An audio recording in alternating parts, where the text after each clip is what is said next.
अगर कोई मुझसे पूछेगा इंटर्नशिप क्या होती है, तो मेरा सबसे पहले जवाब यही आता है कि तुम पूरे करियर को अपने एक्सपीरियंस कर सकते हो for a short duration of time without किसी भी चीज़ के स्ट्रेस के कि यार अब मुझे फॉर एवर ये चीज़ करनी है, मुझे इस कंपनी में रहना है, 1-2 साल टिके रहना है। नहीं, तुम्हारे पास एक बहुत शॉर्ट ड्यूरेशन होता है, क्योंकि इंटर्नशिप या तो 2 मंथ्स की होगी या 6 मंथ्स की होगी या उसके बीच में ही किसी टाइम पीरियड की होगी।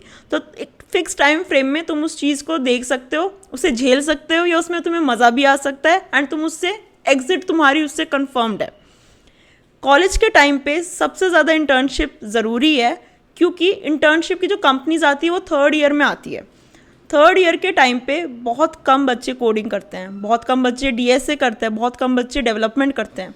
तो वहाँ पे तुम्हारे चांसेस बहुत ज़्यादा बढ़ जाते हैं शॉर्टलिस्ट होने के, सिलेक्ट होने के, क्योंकि कंपटीशन बहुत कम है। फाइनल ईयर में सभी बच्चे डीएसए करते हैं, सभी प्लेसमेंट की तैयारी करते हैं, सब हाथ पैर मारते हैं। बट इंटर्नशिप के टाइम पे थोड़ा चिल माहौल होता है, लोग इतने सीरियस नहीं होते प्लेसमेंट्स और इंटर्नशिप को लेके। Hi guys, welcome back to my YouTube channel. My name is Nancy Solanki and in today's video we are covering how to prepare for internship. Internship करने के लिए अगर मैं मोटिवेशन बोलूँगी तो वो होगा पीपीओ यानी प्री प्लेसमेंट ऑफर। इसमें ये होता है कि अगर मान लो मैं एक XYZ कंपनी में इंटर्न करती हूँ, मुझे वो कंपनी समझ में आ रही है, उस कंपनी को मेरा काम समझ में आ रहा है, तो फिर वो मुझे प्री प्लेसमेंट ऑफर देंगे कि नैन्सी आफ्टर योर ग्रेजुएशन तुम हमें एज अ फ्रेशर ज्वाइन कर लो एंड ये तुम्हारा पैकेज होगा and done. Like final year में मुझे प्लेसमेंट की टेंशन लेने की कोई ज़रूरत ही नहीं है, क्योंकि इंटर्नशिप में ही मेरा पीपीओ आ चुका है, मैं ऑलरेडी प्लेस्ड हो चुकी हूँ। इस चीज़ का बहुत ज़्यादा फ़ायदा होता है, क्योंकि जब तुम 3rd ईयर में जाके तुम्हें पीपीओ मिल जाता है तो तुम पूरा फाइनल ईयर ना चिल कर सकते हो। इंटर्नशिप के जो पैसे आते हैं उससे तुम ट्रिप्स पे जा सकते हो, घूम फिर सकते हो। लाइक बहुत ही मस्त टाइम पीरियड होता है वो। फाइनल ईयर में चिल करो, इधर उधर बच्चे प्लेसमेंट के लिए तैयारी कर रहे हो, तुम आराम से चिल कर रहे हो।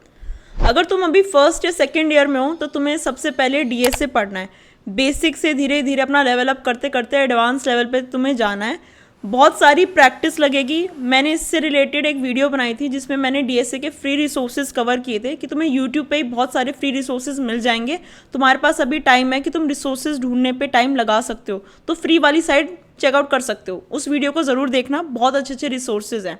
दूसरी चीज़, डीएसए के बाद जो चीज़ तुम्हें ध्यान रखनी है वो है अपनी सीजीपीए।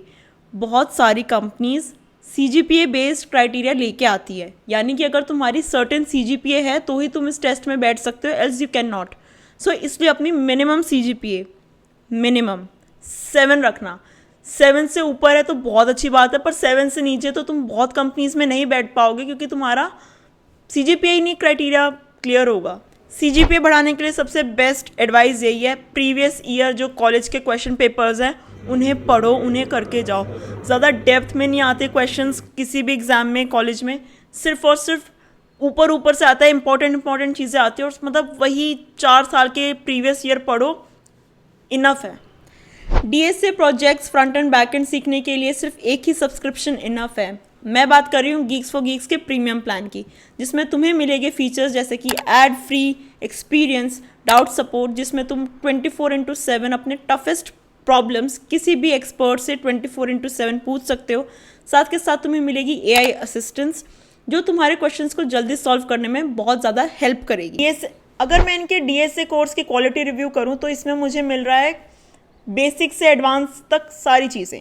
हर एक डेटा स्ट्रक्चर इसमें कवर्ड है, चाहे वो एल्गोरिदम हो, चाहे वो बिट मैनिपुलेशन हो, डिसजॉइंट सेट हो, एवरीथिंग इज़ कवर्ड। ये तुम्हें बिगिनर से एडवांस लेवल तक लेके चला जाएगा कोर्स। इसकी बेस्ट चीज़ जो मुझे लगती है वो इसमें मॉक इंटरव्यू कॉन्टेस्ट है, वो भी कंपनी स्पेसिफिक, कि अमेजोन का ऐसे ऐसे क्वेश्चंस आते हैं, ये फॉर्मेट रहता है, ये ब्लूप्रिंट रहता है, फ्लिपकार्ट का, माइक्रोसॉफ्ट का, गूगल और अडोबी, सबके बारे में बताया हुआ है। साथ के साथ मुझे 5 प्रोजेक्ट्स भी दिख रहे हैं जो जिन्हें मैं अपने रिज्यूमे में डाल के शॉर्टलिस्ट हो सकती हूँ बहुत आराम से इंटर्नशिप्स के लिए। So I think this course is a win win, and ये हर लैंग्वेज में अवेलेबल है। तुम्हें जिस लैंग्वेज में सीखना तुम उसमें सीख सकते हो। इस प्रीमियम प्लान के बारे में और जानकारी के लिए तुम्हें इसका लिंक डिस्क्रिप्शन में मिल जाएगा, उसको ज़रूर चेकआउट कर लेना।